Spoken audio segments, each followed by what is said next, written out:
ವಿಷ ಸರ್ಪ ಇದ್ದಂತೆ. ಮಲ್ಲಿಕಾರ್ಜುನ್ ಖರ್ಗೆ ಅವರು ಹೇಳಿದ್ದು ನಿಜಾನ ಸುಳ್ಳ?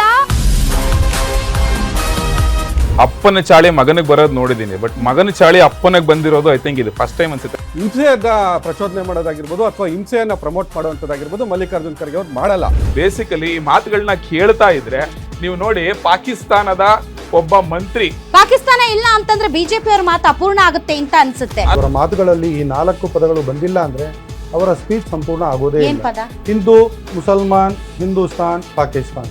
ಭಗವದ್ಗೀತೆ ಮತ್ತು ಮಹಾಭಾರತ ರಾಮಾಯಣದ ಹೆಸರಿನಲ್ಲಿ ಓಟನ್ನ ಕೇಳಬಾರದು. ರಾಮನ ಹೆಸರಿನಲ್ಲಿ ಮತ ಕೇಳಬಹುದು, ಆದ್ರೆ ಕುರಾನ್ನ ಹೆಸರಲ್ಲಿ ಮತ ಕೇಳಿದ್ರೆ ಮಾತ್ರ ಅದು ತಪ್ಪು ಅಂತ ಹೆಂಗ್ ಜಸ್ಟಿಫೈ ಮಾಡ್ತೀರಿ? ರಾಮನ ಹೆಸರಿನಲ್ಲಿ ವೋಟ್ ಕೇಳೋದು ಬೇರೆ. ಮೇಡಮ್, ರೋಡ್ ಸೈಡ್ ಅಲ್ಲಿ ಎಗ್ ರೈಸ್ ಮಾಡಬೇಕಾದ್ರೆ ಲೈಸೆನ್ಸ್ ಬೇಕು. ಏನು ಎಗ್ ರೈಸ್ ಮಾಡೋನ್ಗೆ 100 ವರ್ಷಗಳ ಇತಿಹಾಸ ಇರೋ ಒಂದು RSS ಸಂಘ ಸಂಸ್ಥೆಗೆ ಒಂದು ಲೈಸೆನ್ಸ್ ಇಲ್ಲ ಅಂದ್ರೆ ಅದು ನಿಜವಾಗ್ಲೂ ಒಂದು ಸಂಘ ಸಂಸ್ಥೆನಾ?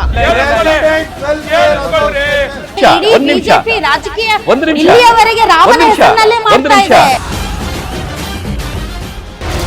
ರಾಧಕ್ಕ ಪಂಚಾಯಿತಿ ವೀಕ್ಷಿಸಿ ಬೆಳಗ್ಗೆ 10 ಗಂಟೆಗೆ.